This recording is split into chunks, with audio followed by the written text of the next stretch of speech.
BBC বাংলার television অনুষ্ঠান BBC প্রবাহে আপনাদের সবাইকে স্বাগত জানাচ্ছি। আমি শারমিন রমা। শুরুতেই দেখে নেব আজ কি থাকছে। কাশ্মীরের পেহেলগাম অঞ্চলে পর্যটকদের উপর হামলার ঘটনায় ভারত ও পাকিস্তানের মধ্যে উত্তেজনা চরমে পৌঁছেছে। ভারত পাকিস্তান এর আগে 3 বার যুদ্ধ করেছে, যার সবশেষটি ছিল 1971 সালে। এছাড়া সীমিত পরিসরে একটি যুদ্ধ হয় 1999 সালে কারগিলে, যেবার প্রথমবারের মতো পারমাণবিক যুদ্ধের আশঙ্কা প্রকাশ্যে আসে। বিশ্বের সামরিক শক্তি এবং অস্ত্রশস্ত্র সম্পর্কে ধারণা তুলে ধরে গ্লোবাল ফায়ার পাওয়ার। তাদের ওয়েবসাইটে বলা হচ্ছে 2025 সালে মার্কিন যুক্তরাষ্ট্র, রাশিয়া এবং চীনের পরে ভারত বিশ্বের 4র্থ শক্তিশালী সামরিক শক্তি হবে। তুলনামূলকভাবে পাকিস্তানের অবস্থান কিছুটা পেছনে, 145টি দেশের মধ্যে 12তম অবস্থানে তারা। সামরিক সক্ষমতার দিক দিয়ে ভারত এগিয়ে থাকলেও দেশটির একজন অবসরপ্রাপ্ত লেফটেন্যান্ট জেনারেল SH পানাগ মনে করেন, প্রযুক্তিগতভাবে ভারত এখনও এতটা এগিয়ে নেই যে কোনো পাল্টা ক্ষতি ছাড়াই সার্জিক্যাল স্ট্রাইক চালাতে পারবে।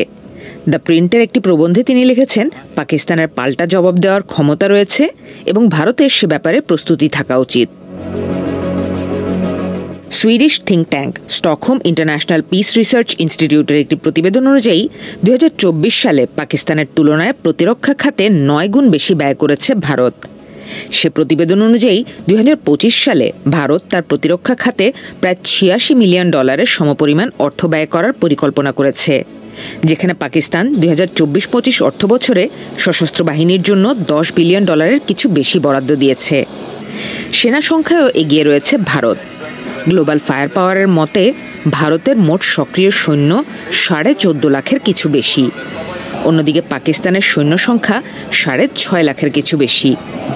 রিজার্ভ সেনা বা প্যারামিলিটারি বাহিনীর ক্ষেত্রেও এগিয়ে ভারত।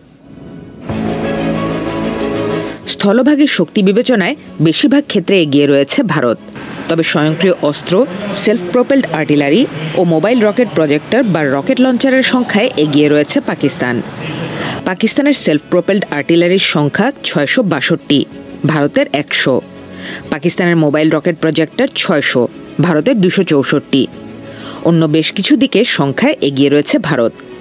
ভারতের ট্যাঙ্ক সংখ্যা 4201টি, সাজোয়াজান 1,48,594টি, টোড আর্টিলারি বা টেনে নেওয়ার কামান 3,975টি। আর পাকিস্তানের ট্যাঙ্ক রয়েছে 2,627টি, সাজোয়াজান 17,516টি, টোড আর্টিলারি 2,629টি। শুধুমাত্র মাইন ওয়ারফেয়ার ছাড়া নৌবাহিনীর রণতরীর সব দিকেই পাকিস্তানের তুলনায় এগিয়ে রয়েছে ভারত। গ্লোবাল ফায়ার পাওয়ারের হিসেবে ভারতীয় নৌবাহিনীর মোট 293টি যুদ্ধজাহাজের মধ্যে রয়েছে 2টি বিমানবাহী রণতরী, 13টি ডেস্ট্রয়ার, 14টি ফ্রিগেট, 18টি সাবমেরিন, 18টি করভেট ও 135টি টহল জাহাজ। পাকিস্তানি নৌবাহিনীর মোট 121টি যুদ্ধজাহাজের মধ্যে বিমানবাহী রণতরী ও ডেস্ট্রয়ার নেই। তাদের রয়েছে 9টি ফ্রিগেট, 8টি সাবমেরিন, 9টি করভেট এবং 69টি টহল জাহাজ। ভারতের বিমান বাহিনীর অধীনে রয়েছে 31টি স্কোয়াড্রন, যেখানে প্রতিটি স্কোয়াড্রনে 17 থেকে 18টি যুদ্ধবিমান থাকে। অপরদিকে পাকিস্তান সেনাবাহিনীর রয়েছে 11টি স্কোয়াড্রন।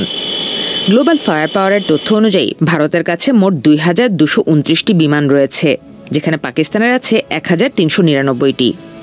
পাকিস্তানের রয়েছে 418টি যুদ্ধবিমান, যার মাঝে 90টি বোমারু বিমান। বিপরীতে ভারতের রয়েছে 643টি যুদ্ধবিমান, যার মধ্যে 130টি বোমারু বিমান। পাকিস্তান বিমান বাহিনীর সবচেয়ে কার্যকর 2টি অস্ত্র হল যুক্তরাষ্ট্র থেকে আনা F-16 এবং চীনের সহায়তায় তৈরি JF-17 থান্ডার। আর ভারতের বহরে সবচেয়ে বড় সংযোজন ফ্রান্স থেকে আনা রাফাল, যা পারমাণবিক অস্ত্র বহনে সক্ষম। যুদ্ধবিমানের বাইরেও ভারতের রয়েছে 270টি পরিবহন বিমান, 351টি প্রশিক্ষণ বিমান, 6টি রিফুয়েলিং ট্যাঙ্কার এবং 979টি হেলিকপ্টার, যার মধ্যে 80টি আক্রমণাত্মক হেলিকপ্টার। পাকিস্তানের রয়েছে 64টি পরিবহন বিমান, 565টি প্রশিক্ষণ বিমান, 4টি রিফুয়েলিং ট্যাঙ্কার এবং 430টি হেলিকপ্টার, যার মধ্যে 57টি আক্রমণাত্মক হেলিকপ্টার। ভারতের সক্রিয় সামরিক বিমান ঘাঁটির সংখ্যা 311টি আর পাকিস্তানের 116টি। পারমাণবিক অস্ত্র নিয়ে স্টকহোম ইন্টারন্যাশনাল পিস রিসার্চ ইনস্টিটিউটের 2024 সালের প্রতিবেদন বলছে, পারমাণবিক ওয়ারহেডের দিক দিয়ে দুটি দেশ প্রায় কাছাকাছি পর্যায়ে রয়েছে। ভারতের আনুমানিক 172টি ওয়ারহেড রয়েছে আর পাকিস্তানের আছে আনুমানিক 170টি। তবে দুই দেশের কয়টি ওয়ারহেড ঠিক অপারেশনাল বা প্রস্তুত অবস্থায় আছে তা স্পষ্টভাবে জানা যায় না। SIPRI এর মতে পাকিস্তান মূলত ভারতের সঙ্গে প্রতিযোগিতা করে পারমাণবিক অস্ত্র তৈরি করছে, আর ভারত মনোযোগ দিচ্ছে দূরপাল্লার অস্ত্রের দিকে, অর্থাৎ এমন অস্ত্র যা চীনকেও লক্ষ্যবস্তু করতে পারে। এছাড়া দুই দেশই বিভিন্ন পাল্লার ক্ষেপণাস্ত্র সমৃদ্ধেও জোর দিয়েছে। চীন, যা ভারত ও পাকিস্তানের প্রতিবেশী এবং বিশ্বের তৃতীয় বৃহত্তম পারমাণবিক শক্তি, 2024 সালে তার পারমাণবিক অস্ত্রভাণ্ডার বা ওয়ারহেডের সংখ্যা 22% বাড়িয়েছে। এখন তাদের মোট ওয়ারহেড সংখ্যা 410 থেকে বেড়ে 500 হয়েছে। ভারত ও পাকিস্তান উভয় দেশই তাদের অস্ত্রাগারে সামরিক ড্রোনের সংখ্যা বাড়ানোর দিকে গুরুত্ব দিচ্ছে। বিদেশ থেকে উন্নত ড্রোন কেনার পাশাপাশি নিজেরাও ড্রোন তৈরি করছে। এসব ড্রোন পাইলট ছাড়া শত্রুর ওপর নজরদারি, গুপ্তচর বৃত্তি ও নির্দিষ্ট লক্ষ্যবস্তু ধ্বংসে ব্যবহৃত হয়। এই ড্রোনগুলো দীর্ঘ সময় আকাশে উড়তে পারে এবং শত্রুর রেডারে ধরা না পড়ে সামরিক বাহিনীর কর্মকাণ্ড ও ঘাঁটি পর্যবেক্ষণ করতে পারে। প্রতিরক্ষা বিশ্লেষক রাহুল বেদি বিবিসিকে জানান, পাকিস্তানের ড্রোন সংখ্যা ভারতের চেয়ে কম হলেও সেগুলোর মধ্যে বৈচিত্র্য রয়েছে, যার মডেল ও সক্ষমতার জায়গা ভিন্ন ভিন্ন।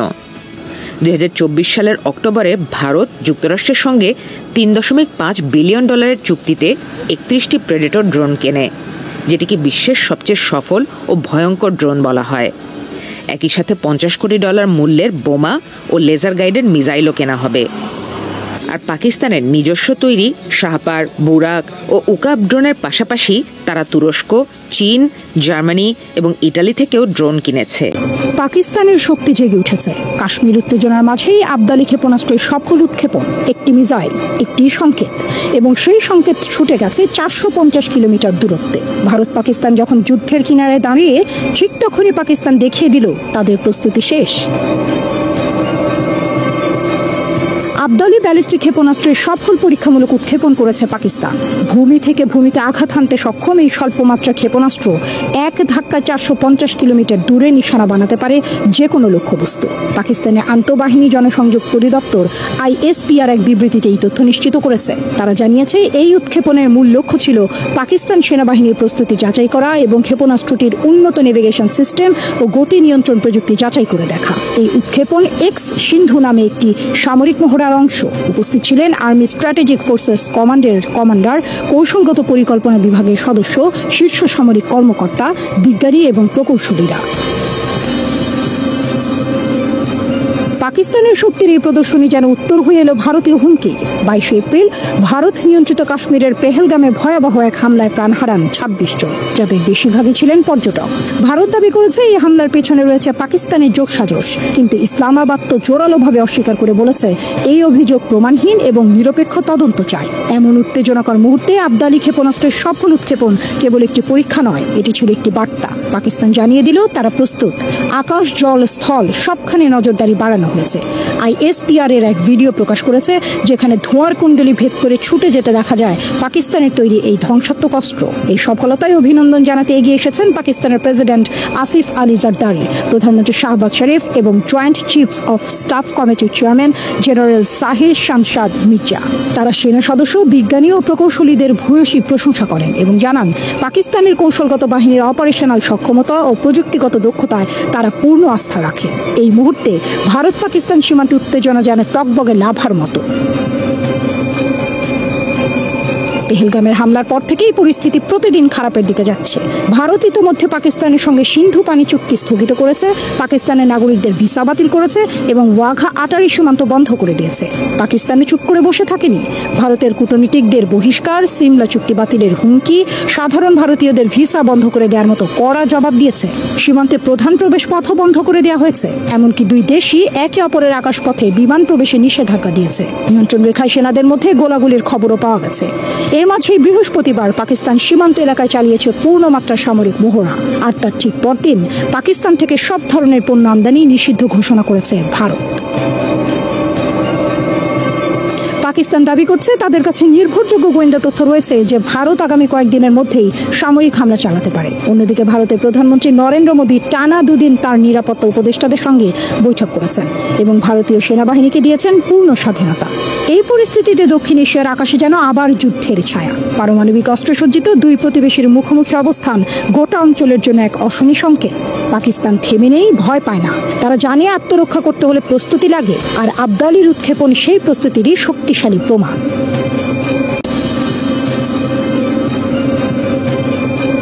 আকাশের রাজপথে জ্বলে উঠেছে দ্বৈরথ। ভারতের রাফালের দাপট থামিয়ে পাকিস্তানের JF-70 জয়ধ্বনি। আকাশ কাঁপে, সীমান্তের ওপার থেকে উঠে আসে রাফালের গর্জন। আধুনিকতার প্রতীক, ভারতের অহংকার। আকাশের বুক চিরে ধেয়ে আসে 4টি যুদ্ধ বিমান রাফাল। কাশ্মীরের আকাশে নিয়ন্ত্রণ রেখার ঠিক ধার ঘেঁষে গোপন মিশনের নিঃশব্দ মঞ্চায়ন চলছিল ভারতে, কিন্তু বাতাসে ভেসে থাকা প্রতিটি শব্দে, প্রতিটি স্পন্দনে সজাগ ছিল ইসলামাবাদ। আকাশে নয়, হৃদয়ে আগুন। আভাস পেয়ে বিদ্যুৎ বেগে ছুটে আসে পাকিস্তানের আকাশবীর JF-70। শত্রুর নিঃশ্বাস পড়ার আগেই ঠিকানা বদলে দিতে সক্ষম।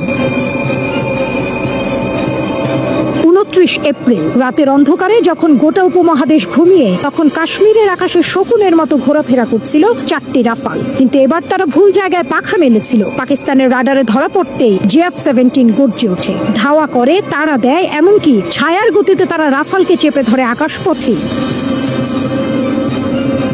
এ যেন আত্মবিশ্বাসের নামে অহংকারের পতন। পাকিস্তান দেখিয়ে দিল কেবল স্থল নয়, আকাশেও তারা প্রস্তুত, তারা নির্ভীক। রাতের নীরবতা ছিন্ন করে ভারতীয় রাফালগুলো মুহূর্তেই পিছু হটে, থেমে যায় টহল। আকাশপথে তারা আর টিকে থাকতে পারে না। ইতিহাসে লেখা হয়ে যায় JF-70 ধাওয়ায় রাফালের পিছু হটা। ভারতীয় ভূখণ্ডে অর্থাৎ নিয়ন্ত্রণ রেখা অতিক্রম না করেই আকাশে টহল দিচ্ছিল রাফালগুলো। ঠিক তখনই যুদ্ধ বিমানগুলোকে দেখতে পায় পাকিস্তানের আকাশ প্রহরীরা। কঠোর পদক্ষেপে এগিয়ে যায় পাকিস্তানের বিমান বাহিনী। তাদের দৃঢ় উপস্থিতিতে আতঙ্কিত হয়ে পড়ে ভারতের টহলরত যুদ্ধ বিমানগুলো। মুহূর্তেই তার উচ্চ গতিতে আকাশ ছেড়ে সরে পড়ে, থেমে যায় টহল।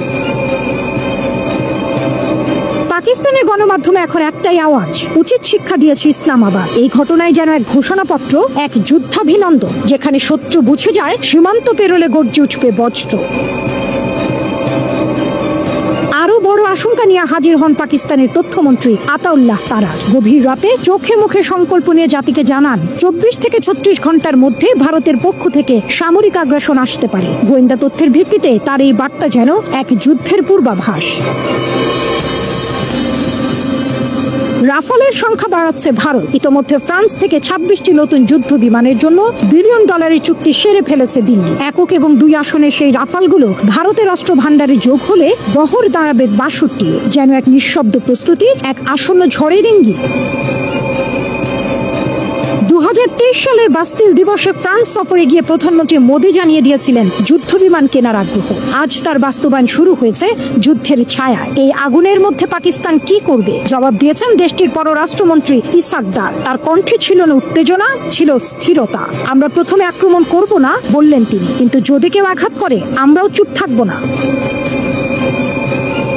পাকিস্তান এখন কূটনীতিতেও সক্রিয়। পেহেলগামের হামলা নিয়ে ভারতের অভিযোগের বিরুদ্ধে জোরালো কূটনৈতিক প্রতিরোধ গড়ে তুলেছে ইসলামাবাদ। আন্তর্জাতিক মঞ্চে তুলে ধরা হয়েছে নিজেদের অবস্থান।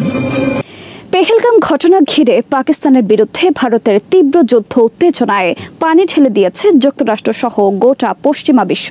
পেহেলগাম ঘিরে ভারতের বিষয়ে যুক্তরাষ্ট্রের সর্বশেষ অবস্থানে টনক নড়েছে যুদ্ধের জন্য ব্যাহত উস্কানি সৃষ্টিকারী ভারতের মোদিপন্থী হিসেবে পরিচিত গদি মিডিয়ার। রোববার ভারতের পশ্চিমবঙ্গের আনন্দবাজার লিখেছে, ভারত পাকিস্তান সংঘাতময় পরিস্থিতিতে নিরপেক্ষ অবস্থান নিয়েছে ওয়াশিংটন, আর সে কারণেই পাকিস্তানের অভ্যন্তরে প্রবেশ করে ফৌজি অভিযান পরিচালনায় ভয় পাচ্ছে নয়াদিল্লি। পাকিস্তানের বিরুদ্ধে যুদ্ধের অন্যতম উস্কানিদাতা আনন্দবাজার লিখেছে, পেহেলগামও জঙ্গি হামলার বদলা নিতে ক্রমেই ধৈর্য হারাচ্ছে আমজনতা। অন্যদিকে ধীরে চলো নীতি নিয়ে জল, স্থল, বিমান বাহিনীকে প্রস্তুত রেখেছে নয়াদিল্লি। পাকিস্তানে ঢুকে ফৌজি অভিযান চালাতে কেন এত সময় নিচ্ছে কেন্দ্রের নরেন্দ্র মোদী সরকার? বিশ্লেষকদের একাংশ এর জন্য দায়ী করেছে বিশ্বের অন্যতম সুপার পাওয়ারকে, দেশের নাম মার্কিন যুক্তরাষ্ট্র। আনন্দবাজার লিখেছে, পেহেলগাম ঘটনায় যুক্তরাষ্ট্র ভারতের পক্ষে অবস্থান না নিয়ে উল্টো সংঘাত এড়ানোর বার্তা দিয়েছে। পয়লা মে যুক্তরাষ্ট্রের ভাইস প্রেসিডেন্ট JD ভ্যান্স সর্বশেষ ফক্স নিউজকে দেওয়া সাক্ষাৎকারে বলেছেন, ভারত যেন বৃহত্তর সংঘাত এড়িয়ে চলে। জেডি ভ্যান্সের সর্বশেষ এই বার্তাই পাকিস্তানের বিরুদ্ধে ভারতের অভিযানের ক্ষেত্রে এখন সবচেয়ে বড় বাধা হয়ে দাঁড়িয়েছে। তাছাড়া এর আগে যুক্তরাষ্ট্রের পররাষ্ট্রমন্ত্রী মার্কো রুবিও কথা বলেছেন উভয় দেশের পররাষ্ট্রমন্ত্রীর সাথে। তিনিও পেহেলগাম ঘটনার জন্য পাকিস্তানকে দায়ী করেননি। একইভাবে যুক্তরাষ্ট্রের প্রতিরক্ষা মন্ত্রী পিট হেগসেথের সাথে প্রতিরক্ষা মন্ত্রী রাজনাথ সিংও টেলিফোনে আলাপের সময় পাকিস্তানের বিরুদ্ধে হামলার অনুমতি বিষয়ে স্পষ্ট কিছু বলেননি, বরং তিনিও ভারতকে সংযত আচরণ করার কথাই বলেছেন। আনন্দবাজার লিখেছে, অতীতে পাকিস্তানের সাথে যুদ্ধে প্রতিবার ভারতের পক্ষে অবস্থান এবং সহায়তা করেছে রাশিয়া, কিন্তু এবার রাশিয়ার পক্ষ থেকে সাহায্যের কোনো সম্ভাবনা নেই ইউক্রেন যুদ্ধের কারণে। রাশিয়া নিজেই এখন অস্ত্র সংকটে ভুগছে। তাছাড়া রাশিয়া এবার কিছুটা ঝুঁকে আছে পাকিস্তানের দিকে। ভারতের অনেকে মনে করেন পেহেলগাম ঘটনায় যুক্তরাষ্ট্র সরাসরি ভারতের পক্ষ নিলে পাকিস্তান আরও বেশি চীনের দিকে ঝুঁকে পড়বে, যা যুক্তরাষ্ট্রের শুল্ক যুদ্ধকে আরও বেশি বিপদে ফেলতে পারে। আনন্দবাজার লিখেছে, পাকিস্তানকে শিক্ষা দিতে ভারত যুক্তরাষ্ট্রকে সাথে রাখতে চায়, কিন্তু ইসলামাবাদ যেভাবে যুদ্ধের জন্য প্রস্তুতি নিয়েছে তাতে পুরো দস্তুর দুই দেশের যুদ্ধে জড়িয়ে পড়ার আশঙ্কা রয়েছে। এই অবস্থায় ওয়াশিংটন ইউটার্ন নিলে বিপদে পড়বে ভারত। যুক্তরাষ্ট্র একই সাথে ভারত এবং পাকিস্তানের সাথে সম্পর্ক রক্ষা করে চলে, আর এবার বৈশ্বিক কারণে যুক্তরাষ্ট্র পাকিস্তানের দিকে বেশ ঝুঁকে আছে। ডোনাল্ড ট্রাম্প সরাসরি বলেছেন শাহবাজ শরীফ তার কাছের মানুষ। পেহেলগাম বিষয়ে যুক্তরাষ্ট্রের নিরপেক্ষ অবস্থান ও বৈশ্বিক প্রেক্ষাপটের কারণে ভারত শেষ পর্যন্ত পাকিস্তানের বিরুদ্ধে ধীরে চলনীতি অবলম্বন করেছে বলে লিখেছে আনন্দবাজার। পাকিস্তানের বিরুদ্ধে হামলায় আমেরিকার সমর্থন না পেয়ে ভারত এখন পাকিস্তানের বিরুদ্ধে কূটনৈতিক প্রচারণা চালিয়ে যাচ্ছে অর্থনৈতিকভাবে দেশটিকে চাপে ফেলার লক্ষ্যে। IMF সহ পাকিস্তান যেসব সংস্থা ও দেশ থেকে ঋণ পায় তাদের কাছে ভারত এখন নালিশ জানাচ্ছে এসব সহায়তা পাকিস্তান ব্যবহার করছে সন্ত্রাসবাদের কাজে। এদিকে শনিবার শক্তিশালী এক মিসাইল পরীক্ষা চালিয়েছে পাকিস্তান। এর নাম আবদালি মিসাইল সিস্টেম।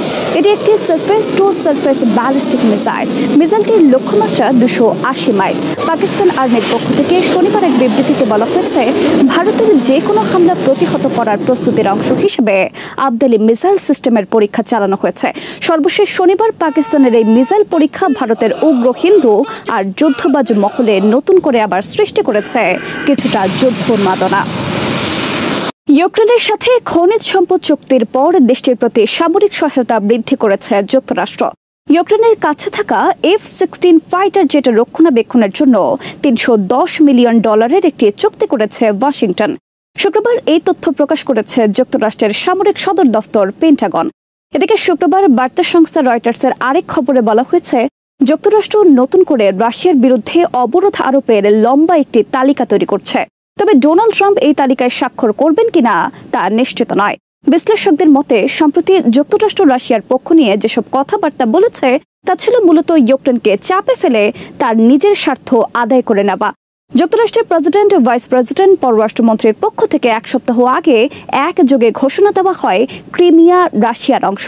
এছাড়া রাশিয়ার দখলে থাকা অন্যান্য এলাকাও ইউক্রেন ফেরত পাবে না।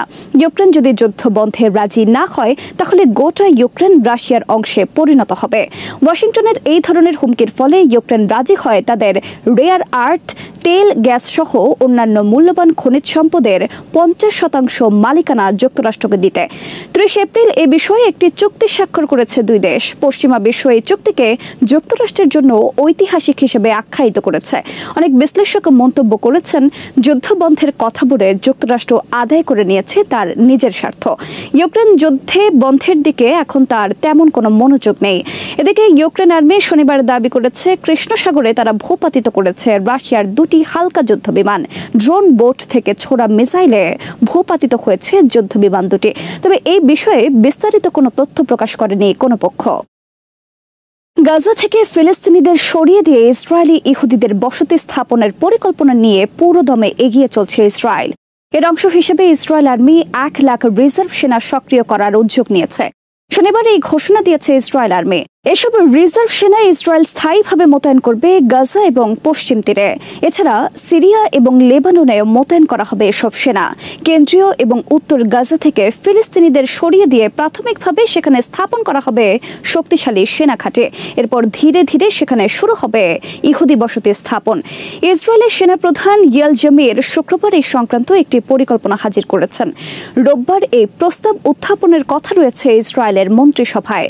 নতুন করে রিজার্ভ সেনা সক্রিয় করার বিষয়ে বলা হয়েছে, গাজা থেকে হামাসকে স্থায়ীভাবে ধ্বংস করা তাদের অন্যতম লক্ষ্য। শনিবার যুক্তরাষ্ট্রের CNN, ইসরায়েলের টাইমস অফ ইসরায়েল সহ বিভিন্ন গণমাধ্যমে প্রকাশিত হয়েছে এই সংক্রান্ত খবর। বিশ্লেষকদের মতে 1 লাখ রিজার্ভ সেনা তলব এবং সিরিয়া, লেবানন ও পশ্চিম তীরে তাদের মোতায়েনের সিদ্ধান্ত বৃহত্তর ইসরায়েল রাষ্ট্র প্রতিষ্ঠার পরিকল্পনার অংশ। ইসরায়েলের জন্য তুরস্ক নিষিদ্ধ করেছে তাদের আকাশসীমা। ফলে ইসরায়েলের প্রধানমন্ত্রী বেনিয়ামিন নেতানিয়াহু বাতিল করেছেন আজারবাইজান সফর। টাইমস অফ ইসরায়েলের খবরে বলা হয়েছে, বেনিয়ামিন নেতানিয়াহুকে বহনকারী বিমানকে তুরস্কের ওপর দিয়ে ভ্রমণের ওপর নিষেধাজ্ঞা আরোপ করা হয়েছে। ফলে নেতানিয়াহু বাধ্য হয়েছেন আজারবাইজান সফর বাতিল করতে। তুরস্ক তাদের আকাশসীমা নিষিদ্ধ করায় আজারবাইজান যেতে হবে বুলগেরিয়া এবং গ্রিসের ওপর দিয়ে। এতে ভ্রমণ সময় বৃদ্ধি পাবে দ্বিগুণ। সামগ্রিক নিরাপত্তা বিবেচনায় নিয়ে নেতানিয়াহু বাতিল করেছেন সফর। এর আগে 2024 সালেও তুরস্ক তাদের আকাশসীমা ব্যবহারের অনুমতি না দেওয়ায় আজারবাইজান সফর বাতিল করতে বাধ্য হন ইসরায়েলের প্রেসিডেন্ট আইজাক হারজগ। গাজায় ইসরায়েলের অব্যাহত গণহত্যা পরিচালনার প্রেক্ষিতে সর্বশেষ এই সিদ্ধান্ত নিল তুরস্ক। শনিবারও গাজায় ইসরায়েলের হামলায় নিহত হয়েছে অর্ধশতাধিক ফিলিস্তিনি। অপরদিকে টানা 2 মাসের বেশি অবরোধে গাজায় চলছে দুর্ভিক্ষ এবং প্রতিদিন মারা যাচ্ছে কয়েকজন করে ফিলিস্তিনি। কাশ্মীরের হামলা ভারত আর পাকিস্তানের মধ্যে পরিস্থিতিকে আরো কঠিন করে তুলেছে। দুই দেশের সংঘাতের দীর্ঘ ইতিহাস রয়েছে। 1947 সালের পর থেকে 3টি বড় ধরনের যুদ্ধ হয়েছে দুই দেশের মধ্যে। কাশ্মীর দুই দেশের মধ্যে বিবাদের অন্যতম প্রধান ইস্যু। দুই দেশই এই অঞ্চলকে তাদের অংশ মনে করে। সাম্প্রতিক হামলা ভারতকে ক্ষুব্ধ করেছে। নয়াদিল্লির নেতারা কিছু একটা করার জন্য চাপের মধ্যে আছেন। পাকিস্তান সাফ জানিয়েছে তারা এর সাথে জড়িত নয়, কিন্তু ভারত তাদের দাবির পুনরাবৃত্তি করে যাচ্ছে। অনেকের আশঙ্কা পরিস্থিতি নিয়ন্ত্রণের বাইরেও চলে যেতে পারে। যুদ্ধ লাগলে তার প্রভাব হবে ভয়াবহ। দুই দেশেরই পারমাণবিক অস্ত্র রয়েছে। সংঘাতের মাত্রা ছোট হলেও সেটার ক্ষয়ক্ষতি অনেক বেশি হতে পারে।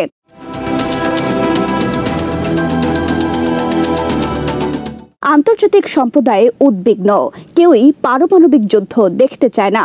যুক্তরাষ্ট্র এখানে অনন্য জায়গায় দাঁড়িয়ে আছে। পাকিস্তান, ভারত দুই দেশের সাথে শক্তিশালী সম্পর্ক আছে তাদের। উত্তেজনা কমাতে সাহায্য করতে পারে ওয়াশিংটন, কিন্তু পদক্ষেপ নিতে হবে অবশ্যই সতর্কতার সাথে। মিশ্র বার্তা গেলে পরিস্থিতি আরো খারাপ হতে পারে।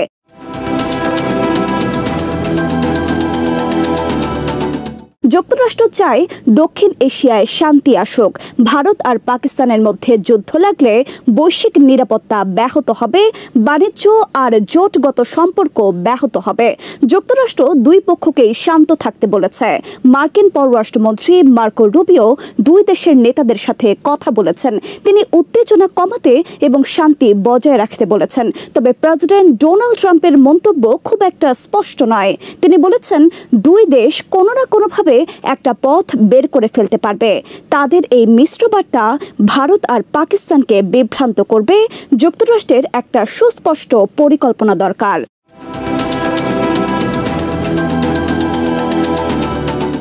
দুই দেশের উপরে ওয়াশিংটনের প্রভাব আছে। ভারতের সাথে তাদের শক্তিশালী প্রতিরক্ষা সম্পর্ক আছে। যুক্তরাষ্ট্র আর ভারত সাম্প্রতিক বছরগুলোতে গুরুত্বপূর্ণ চুক্তি করেছে। এর মধ্যে জঙ্গি বিমান ইঞ্জিন এবং ড্রোন নিয়ে চুক্তিও আছে। এই অংশীদারিত্ব গড়ে তুলতে বাইডেন প্রশাসন বেশ পরিশ্রম করেছে। ভারত চীনের বিরুদ্ধে যুক্তরাষ্ট্রকে অন্যতম গুরুত্বপূর্ণ মিত্র মনে করে। এই কারণে নয়াদিল্লির উপর ওয়াশিংটনের যথেষ্ট প্রভাব রয়েছে।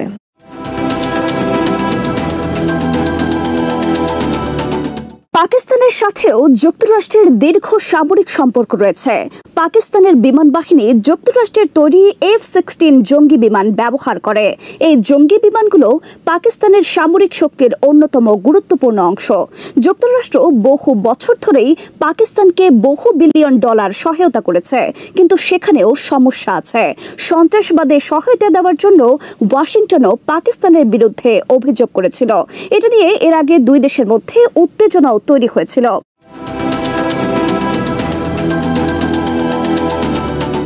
পশ্চিমা বিশ্লেষকরা বলছেন যুক্তরাষ্ট্র পাকিস্তানকে চাপ দিতে পারে। এর একটি হলো F-16 কর্মসূচি। চলতি বছরে পাকিস্তানের F-16 জঙ্গি বিমানের জন্য ট্রাম্প প্রশাসন $397 মিলিয়ন অনুমোদন দিয়েছে। এই অর্থ দিয়ে জঙ্গি বিমানগুলোর রক্ষণাবেক্ষণ করা হবে। এর সাথে আরেকটি কর্মসূচিও রয়েছে, জঙ্গি বিমানগুলো যাতে সন্ত্রাস দমনে ব্যবহার করা হয় এবং ভারতের বিরুদ্ধে ব্যবহার করা না হয় সেই চুক্তিও পাকিস্তানের সাথে রয়েছে। তবে এই শর্ত কতটা কঠোরভাবে মানা হয় সেটা স্পষ্ট নয়। 2019 সালে ভারতের বিরুদ্ধে পাকিস্তান F-16 বিমান ব্যবহার করেছিল বলে দাবি করা হয়। যুক্তরাষ্ট্র তখন কোনো ব্যবস্থা নেয়নি। পশ্চিমা বিশ্লেষকরা বলছেন পাকিস্তান ভারতের বিরুদ্ধে এই বিমান ব্যবহার করলে বিমানের আপগ্রেড প্রক্রিয়া বন্ধ করতে পারে যুক্তরাষ্ট্র। পাকিস্তানের বিমান বাহিনী সেখানে আরো দুর্বল হতে পারে বলে মনে করছেন তারা।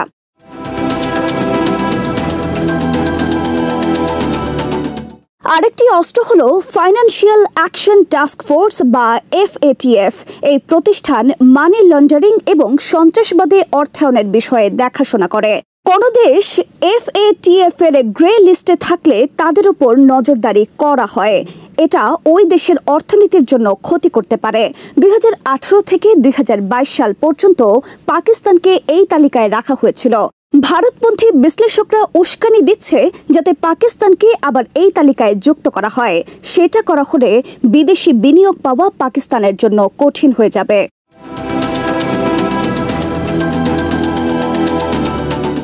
বিশ্লেষকদের অনেকে পাকিস্তানকে আন্তর্জাতিক সামরিক শিক্ষা ও প্রশিক্ষণ কর্মসূচি থেকে বাদ দেওয়ার পরামর্শ দিচ্ছে। এইসব কর্মসূচির অধীনে বিভিন্ন দেশের সেনাদেরকে সামরিক প্রশিক্ষণ দেওয়া হয়। পাকিস্তান এসব কর্মসূচিতে সক্রিয় অংশগ্রহণ করে আসছে। এসব কর্মসূচি থেকে পাকিস্তানকে বাদ দেওয়ার পরামর্শ দিচ্ছে ভারতপন্থী বিশ্লেষকদের অনেকে।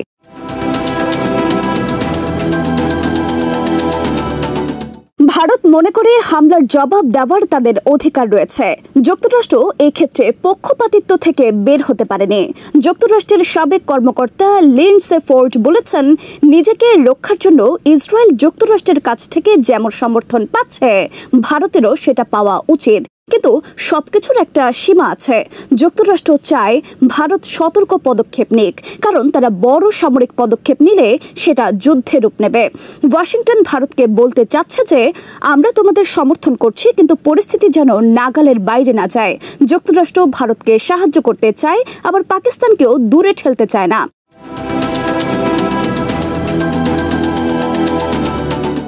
ভারতের সাথে যুক্তরাষ্ট্রের প্রতিরক্ষা সম্পর্ক বেশ শক্তিশালী। ভারত আশা করছে হুমকি মোকাবেলায় যুক্তরাষ্ট্র তাদেরকে গোয়েন্দা তথ্য ও সরঞ্জাম দিয়ে সাহায্য করবে, কিন্তু যুক্তরাষ্ট্রকে কোনোভাবেই কোনো পক্ষ নেওয়া চলবে না। যুক্তরাষ্ট্র যদি ভারতের পক্ষে অবস্থান নেয় তাহলে পাকিস্তান অন্যদিকে মুখ ফিরিয়ে নেবে। চীনের মতো দেশগুলোর সাথে যুক্ত হবে তারা, তাহলে এই অঞ্চলে মার্কিন স্বার্থ ক্ষতিগ্রস্ত হবে।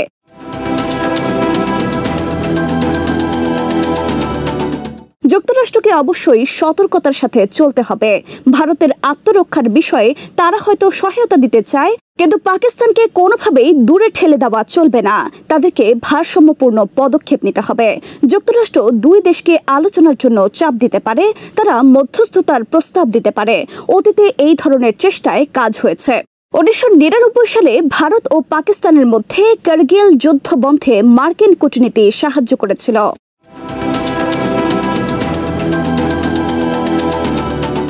ওয়াশিংটন অন্য দেশগুলোকে সাথে নিয়েও কাজ করতে পারে। চীন, রাশিয়া এবং জাতিসংঘের মতো পক্ষগুলো দুই পক্ষকেই আলোচনার জন্য চাপ দিতে পারে। উত্তেজনা প্রশমনে আন্তর্জাতিক প্রচেষ্টায় নেতৃত্ব দিতে পারে যুক্তরাষ্ট্র। এতে বোঝা যাবে যে যুদ্ধের বিরুদ্ধে পুরো বিশ্ব এক জায়গায় দাঁড়িয়েছে। যুক্তরাষ্ট্র যদি কিছুই না করে তাহলে পরিস্থিতির অবনতি হতে পারে। ভারত হটকারী হামলা করে বসতে পারে। পাকিস্তান সেক্ষেত্রে পাল্টা জবাব দেবে।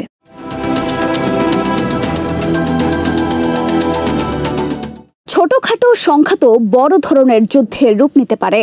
পারমাণবিক অস্ত্রের উপস্থিতি এই যুদ্ধকে আরো ভয়াবহ করে তুলবে।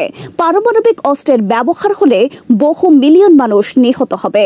বৈশ্বিক অর্থনীতিও সেখানে ক্ষতিগ্রস্ত হবে। দক্ষিণ এশিয়ার বাণিজ্য রুটগুলো ব্যাহত হবে। তেলের দাম বেড়ে যাবে। যে কোনো এক পক্ষ নেওয়ার জন্য তখন যুক্তরাষ্ট্রের ওপর চাপ বাড়বে।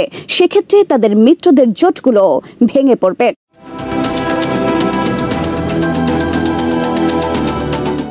এখনো কিছু একটা করার সুযোগ রয়েছে যুক্তরাষ্ট্রের। যুদ্ধ থামাতে প্রভাব কাজে লাগাতে পারে তারা, কিন্তু সময় কমে আসছে। ভারত আর পাকিস্তান উত্তেজনার চূড়ান্ত পর্যায়ে চলে গেছে। ওয়াশিংটন এখানে অস্পষ্ট বার্তা দিলে কাজ হবে না। তাদেরকে একটা সুস্পষ্ট কৌশল নিতে হবে।